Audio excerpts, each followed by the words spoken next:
Hello friends, आपका स्वागत है study with Lokesh Hada YouTube channel पर। और आज हम लेके आए हैं आपके जो समानता के अधिकार चल रहे थे, आर्टिकल 17 और आर्टिकल 18।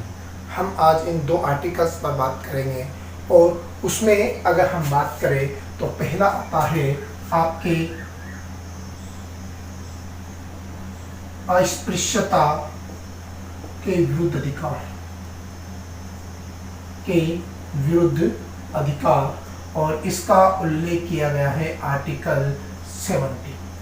यानी कि आर्टिकल 70 जो आपके अस्पृश्यता के विरुद्ध, अगर हम इसे और अच्छी तरीके से समझने की कोशिश करें तो इसके लिए आता है छुआछूत के विरुद्ध अधिकार। यहाँ पर छुआछूत के विरुद्ध अधिकार, जिसे आप एवोल्यूशन ऑफ टचेबिलिटी की बात की जा रही है, यहाँ पर किसी भी प्रकार के छुआछूत को निरुद्ध करने के लिए आपका आर्टिकल 70 बनाया गया। अब पहली तो चीज़ ये आती है कि आपके छुआछूत क्या होता है।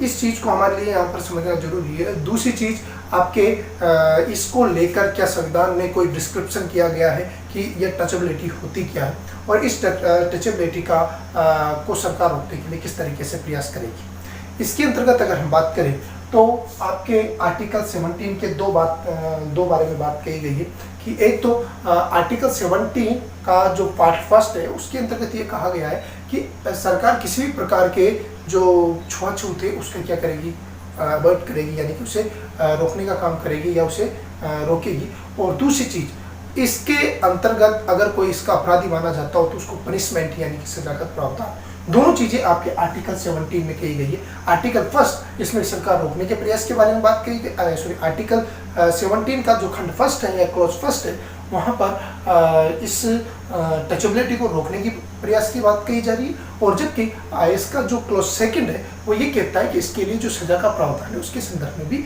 बात कही गई है। यहाँ पर अगर हम बात करें तो आर्टिकल 17 का जो क्लोज फर्स्ट है वह सीधी सी मैंने आपको बात की कि जो क्लोज प्लस है, ये कहा जाता है कि राज्य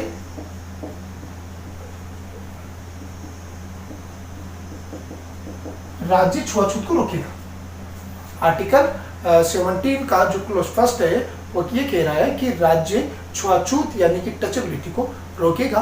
और ये कहा जाता है कि दूसरा, आर्टिकल 17 का जो क्लोज सेकंड है वह ये कहता है कि जो राज्य है वो राज्य इस टचेबिलिटी पर अगर कोई अपराधी होता है तो उसे पनिश करने की बात करेगा, पनिशमेंट की क्या करेगा, वो बात करेगा। तो ये दोनों चीजें ये कहा जाता है कि आपके आर्टिकल 17 में इसके अंतर्गत उल्लेखित की गई है। अब यहाँ पर एक चीज आती है कि जो आपका अस्पृश्यता का के विरुद्ध अधिकार है, यानी कि यहाँ पर जो टचेबिलिटी है, इस टचेबिलिटी के संदर्भ में क्या चीज रही। टचेबिलिटी, छुआछूत, ये छुआछूत हिंदुस्तान का एक प्राचीन, ये कहा जाता है कि एक मैटर माना जा सकता है। हिंदुस्तान में की अलग अलग जगह पर वर्ल्ड में भी अगर देखा जाए तो वहाँ पर भी इस तरीके की टचेबिलिटी के उदाहरण मिलते हैं, जिसमें रंग-भेद, नस्लवाद जिसके नाम से जाना जाता है। यहाँ पर यह कहा जाता है कि जातीय छुआछूत रहा जाता है कि जो निम्न जाति के लोग होते हैं, अदर और मोर, ये कहा जाता है कि डाउनफॉल पर्सन, जिसे आप कह सकते हो इंग्लिश में डाउन ट्रेडन जो क्लासेज होती है, उनके साथ छुआछूत की बात मानी जाती है। ये कहा जाता है कि उन्हें किसी भी सार्वजनिक स्थल पर बैठने या सार्वजनिक कुओं का प्रयोग करने, या फिर अगर हम बात करें तो कहीं पर भी सार्वजनिक रूप से इकट्ठे होने को लेकर उन्हें निषेध किया गया था पुराने समय। लेकिन बाद में जब हमारा कॉन्स्टिट्यूशन बनने लगा, इसके कॉन्स्टिट्यूशन बनने लगा, या फिर अगर हम कहें कि भारत के स्वतंत्रता आंदोलन के दौरान कुछ लोग ऐसे हुए जिन्होंने इस टचेबिलिटी के खिलाफ अगेंस्ट काम किया, जिसमें से आपके डॉक्टर भीमराव अम्बेडकर, दूसरी चीज़ अगर हम बात करें तो विनोबा भावे, और एक आपके महात्मा गांधी। इन तीनों ने इस टचेबिलिटी के अगेंस्ट काम किया। और ये कहा जाता है कि महात्मा गांधी ने तो इस टचेबिलिटी को हिंदू धर्म का सबसे बड़ा पाप के इसे संबोधित तक किया।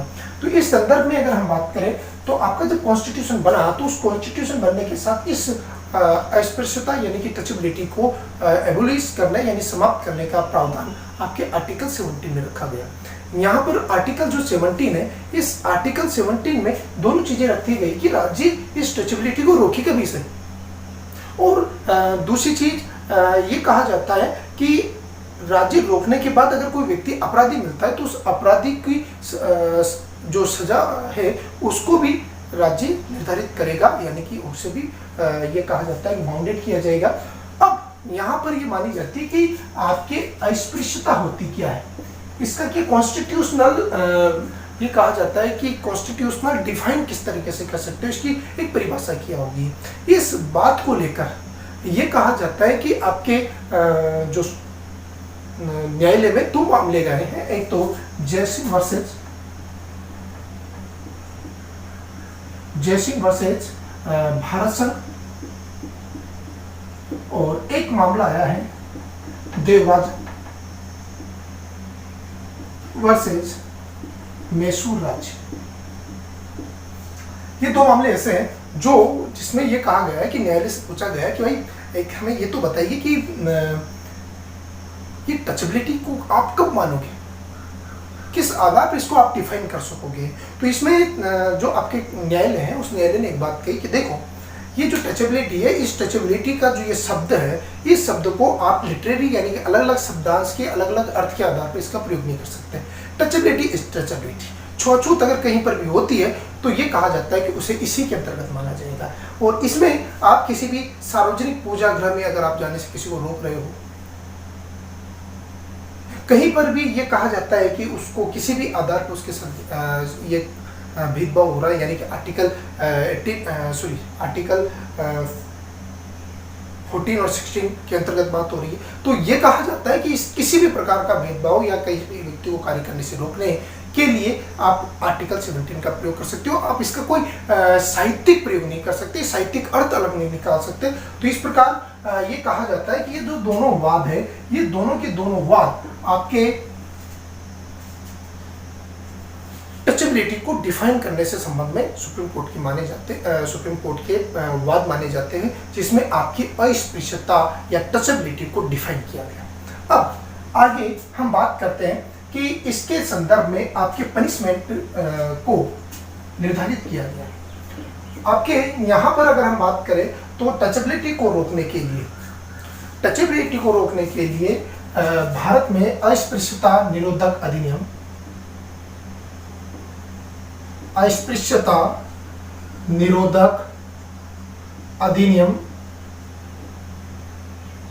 1955 पारित हुआ।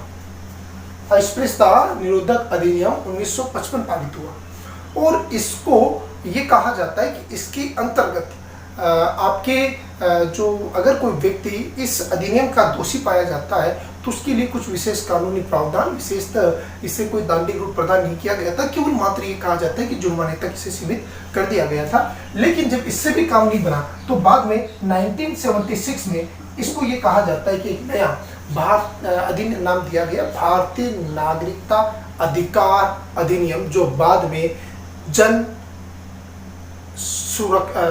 सुरक्षा अधिकार अधिनियम नाम दिया गया 1976 में। अब इसके बाद इसे दंडिक रूप प्रदान कर दिया जाता है, यानी कि इसका नाम हो जाता है जन नागरिक सुधार अधिनियम 1955। ये इसका नया नामकरण आपके 1976 में हो जाता है और इसके अंतर्गत अब इसे दांडिक रूप प्रदान किया जाता है। इसमें कहा जाता है कि अगर इसके अंतर्गत कोई व्यक्ति दोषी पाया जाता है तो दोषी पाए जाने की स्थिति में उसे 6 माह की सजा या 5,000 का जुर्माना, या फिर दोनों हो सकते हैं। यहाँ तक तो ये दो स्थितियों तक तो सीमित था।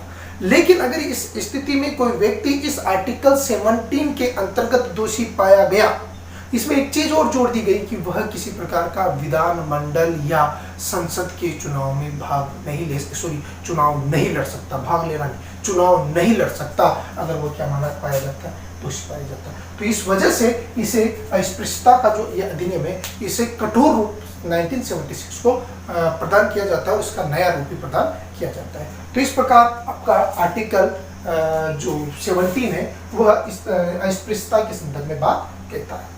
अगला हम बात करेंगे आर्टिकल 18 की, जो इस समानता के अधिकार का अंतिम भाग माना जाता है, अंतिम अनुच्छेद माना जाता है।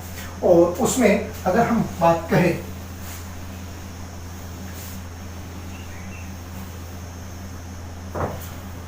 तो उसमें आपके आता है आर्टिकल 18, और आर्टिकल 18 क्या कहता है? ये उपाधियों के अंत।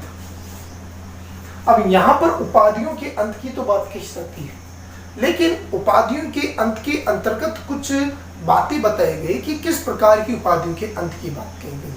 यहाँ पर राजतंत्रात्मक उपाधियों के अंतर्गत की बात कही गई, उन्हें समाप्ति करने की बात कही गई है, जिसके अंतर्गत ये कहा जाता है कि अगर आप शिक्षा व सैन्य गतिविधियों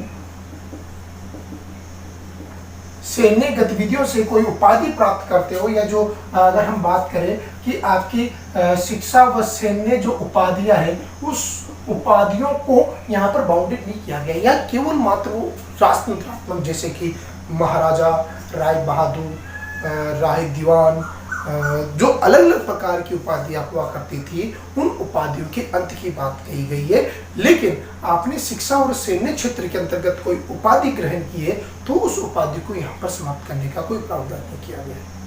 एक चीज यहाँ पर यह बताई गई। अब दूसरी चीज ये बताई गई है कि अगर कोई नागरिक किसी विदेशी उपाधि को ग्रहण करता है तो उसकी उपाधि तब तक मान्य नहीं मानी जाए, उसकी वह उस प्रकार की उपाधियां, विदेशी उपाधियां राष्ट्रपति की अनुमति के बिना नहीं ग्रहण करेगा।